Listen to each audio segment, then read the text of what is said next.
وقت آ گیا، دن قریب ہے، نہ خریدنے والا خوش ہو نہ بیچنے والا اداس، کیونکہ ان کے تمام اموا پر غضب نازل ہونے کو ہے۔ خداوند کے زندہ اور پاک کلام میں سے حزقیل اس کا 7واں باب۔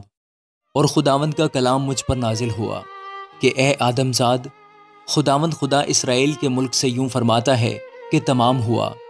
ملک کے چاروں کونوں پر خاتمہ آن پہنچا ہے۔ اب تیری اجل آئی اور میں اپنا غضب تجھ پر نازل کروں گا،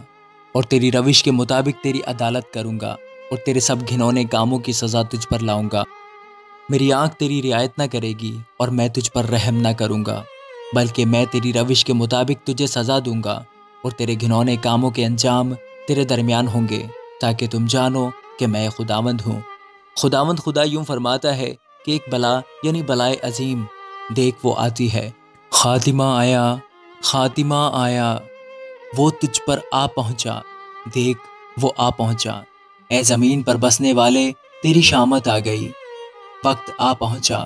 ہنگامہ کا دن قریب ہوا۔ یہ پہاڑوں پر خوشی کی للکار کا دن نہیں، اب میں اپنا قہر تجھ پر انڈیلنے کو ہوں، اور اپنا غضب تجھ پر پورا کروں گا، اور تیری روش کے مطابق تیری عدالت کروں گا، اور تیرے سب گھنونے کاموں کی سزا تجھ پر۔ میری آنکھ رعایت نہ کرے گی اور میں ہرگز رحم نہ کروں گا۔ میں تجھے تیری روش کے مطابق سزا دوں گا، اور تیرے گھنونے کاموں کے انجام تیرے درمیان ہوں گے، اور تم جانو گے کہ میں خداوند سزا دینے والا ہوں۔ دیکھ وہ دن آ پہنچا ہے، تیری شامت آ گئی، عصا میں کلیاں نکلی، غرور میں غنچے نکلے، ستمگری نکلی کہ شرارت کے لیے چھڑی ہو، کوئی ان میں سے نہ بچے گا، نہ ان کے اموا میں سے کوئی، اور نہ ان کے مال میں سے کچھ، اور ان پر ماتم نہ ہوگا۔ وقت آ گیا، دن قریب ہے، نہ خریدنے والا خوش ہو نہ بیچنے والا اداس، کیونکہ ان کے تمام اموا پر غضب نازل ہونے کو ہے۔ کیونکہ بیچنے والا بکی ہوئی چیز تک پھر نہ پہنچے گا، اگر چاہے ہنوز وہ زندوں کے درمیان ہو، کیونکہ یہ رویا ان کے تمام اموا کے لیے ہے، ایک بھی نہ لوٹے گا، اور نہ کوئی بد کرداری سے اپنی جان کو قائم رکھے گا۔ نرسنگا پھونکا گیا اور سب کچھ تیار ہے، لیکن کوئی جنگ کو نہیں نکلتا، کیونکہ میرا غضب ان کے تمام اموا پر ہے۔ باہر تلوار ہے اور اندر وبا اور قحط ہیں، جو کھیت میں ہے تلوار سے قتل ہوگا، اور جو شہر میں ہے قحط اور وبا اسے نگل جائیں گے، لیکن جو ان میں سے بھاگ جائیں گے وہ بچ نکلیں گے، اور وادیوں کے کبوتروں کی مانند پہاڑوں پر رہیں گے، اور سب کے سب نالا کریں گے، ہر ایک اپنی بد کرداری کے سبب سے۔ سب ہاتھ ڈھیلے ہوں گے اور سب گھٹنے پانی کی مانند کمزور ہو جائیں گے، وہ ٹاٹ سے کمر کسیں گے اور ہول ان پر چھا جائے گا، اور سب کے منہ پر شرم ہوگی، اور ان سب کے سروں پر چندلا پن ہوگا۔ وہ اپنی چاندی سڑکوں پر پھینک دیں گے، اور ان کا سونا ناپاک چیز کی مانند ہوگا۔ خداوند کے غضب کے دن میں ان کا سونا چاندی ان کو نہ بچا سکے گا، ان کی جانیں آسودہ نہ ہوں گی اور ان کے پیٹ نہ بھریں گے،